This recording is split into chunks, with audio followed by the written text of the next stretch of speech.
Okay, let's get into some of the debunking, because there Sure. have been some that have attempted to debunk you and what you're claiming. This is from a Corridor Crew. So I've never seen these guys before, but they are, Me I neither. think, a team of visual effects artists. Is that right? These guys do visual effects for a living, and so they're Yeah, I trying think to that's a say that, oh, generous this is statement. These are just guys who have debunked the DoD Navy videos as well. So going into it, they already didn't really have any credibility. I mean, if you're trying to debunk real DoD declassified videos, then it seems like you probably already have a bias. But yeah, let's go into some of their claims.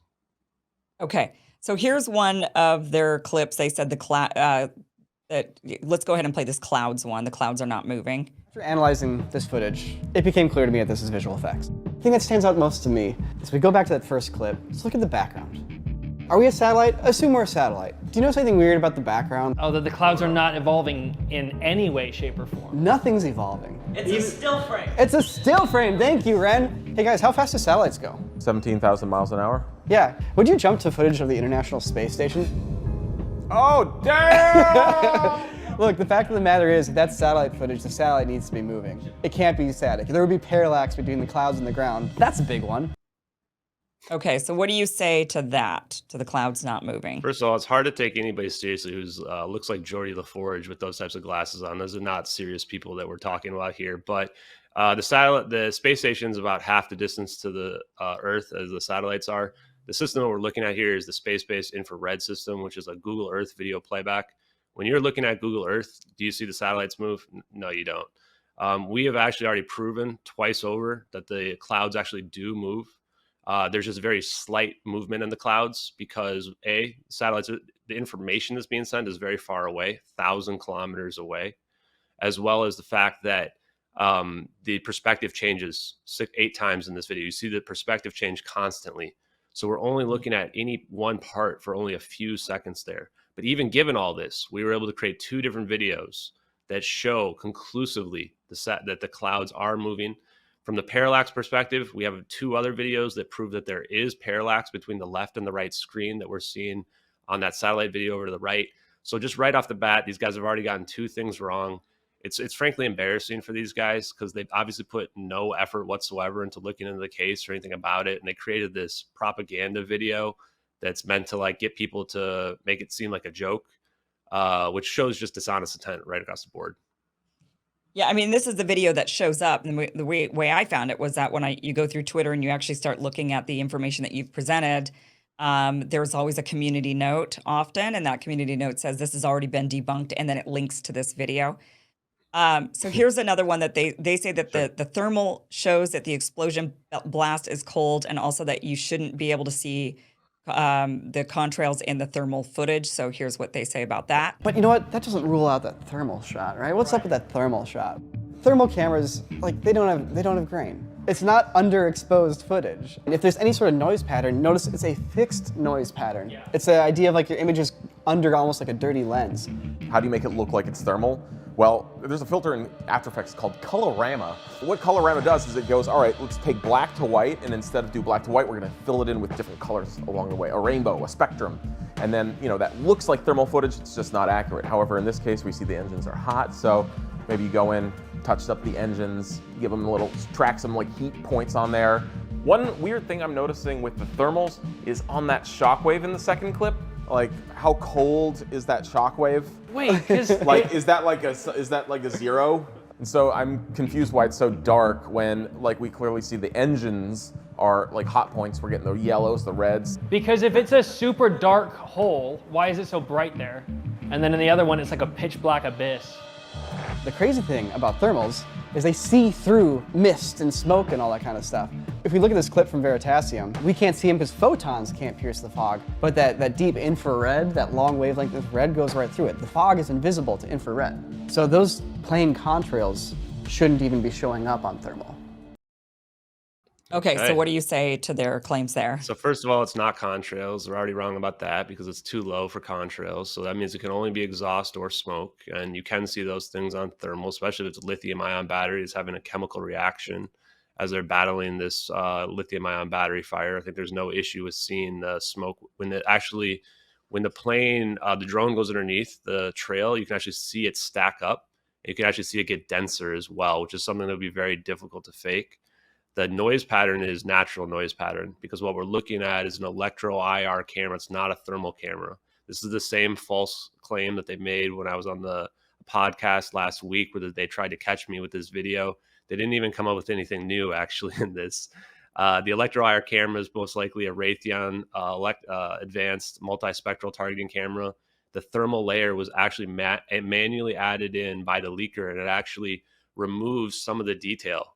We were able to strip that manually using editing software. You can see more detail in the clouds. Again, the clouds do move, and you can actually see the clouds in the background that are very accurate volumetric clouds, extremely difficult to fake. The cold event, the reason why it's cold is because it's an endothermic event. It's at the lowest temperatures. This is how you are able to induce this phase transition.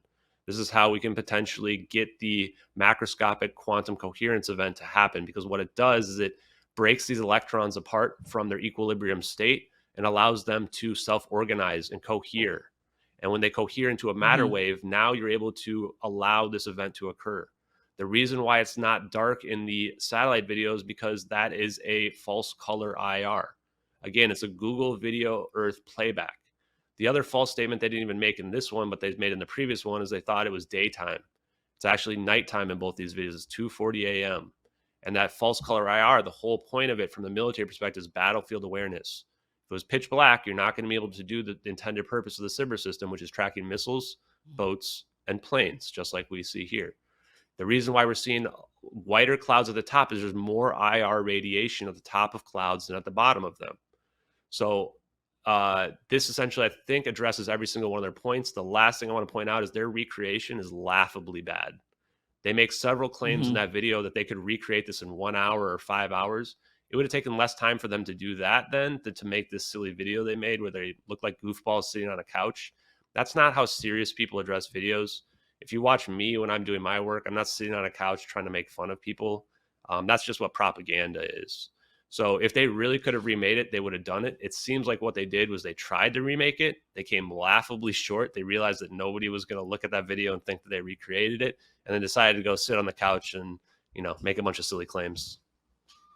Right. And they actually showed how they would do it themselves. Here's the clip of that. The underlying footage is CGI. It's a 3D render.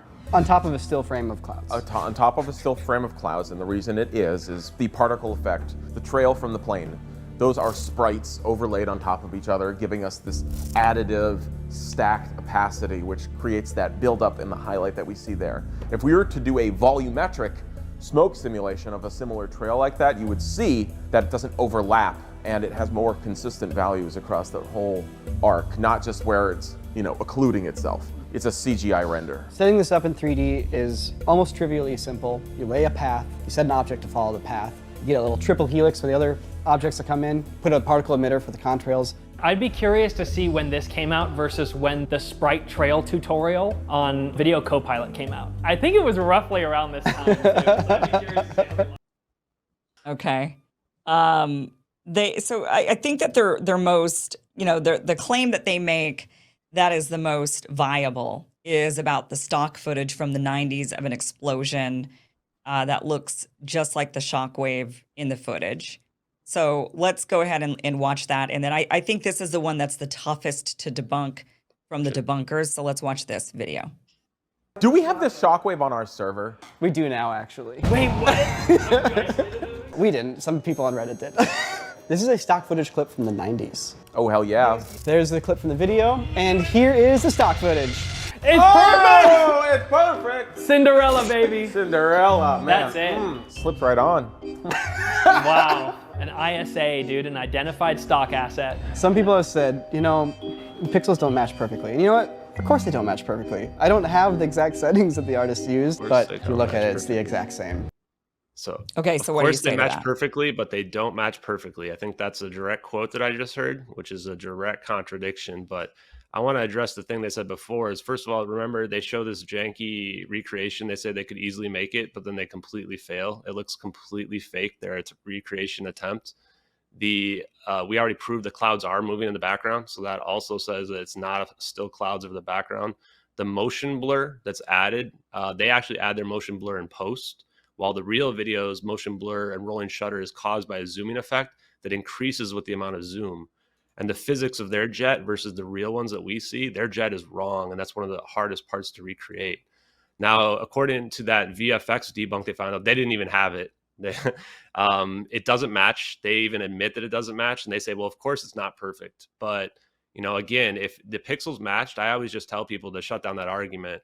How many pixels match? And that ends it, because it would have to be a 100% match. The thing as well that we saw when they show the full effect is the full effect is not even remotely close to our video. What the dishonest disinformation attempt has been is to try to line up one frame. And even when they did the comparison there, they actually dishonestly did not compare the one frame to ours. They're actually, at that point there, they're not comparing that single frame. They're comparing a edited version that they made where they tried to make it match. As you see from that very last event there, screenshot, where you can see the real effect, you can tell very clearly there are a bunch of different explosions and dots that are coming out of it that are not the same. So what they've done is they've tried to line up the edge as best as possible in a deceptive way to make people think that, oh, this one frame is similar. But the reality is all dispersal patterns are the same, dispersion patterns. We've been able to compare this to an ink blot. In fact, one of the earliest debunks was claiming that this effect was an exact match to an ink blot. We've also been able to compare it to supernova effects. The reality is all of these types of dispersions all are going to be able to do this situation where you can match them together. I've even got one that shows that a donut is a better match than this effect that they've put out there. So again, this is what I always like to say as a statement of fact, not an opinion. That visual effect is not in our videos. They haven't proven that it is from this. They've said their opinion that it looks similar. That's not a fact. They admitted right there that it's not a perfect match, even though they claimed right beforehand that in their opinion it was. And if anyone wants to prove me wrong, it's really, really simple.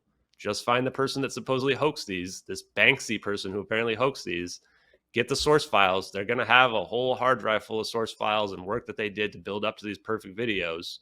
And then you can earn yourself $145,000. In my opinion, people that have that amount of reach, that should be the only thing they're focused on.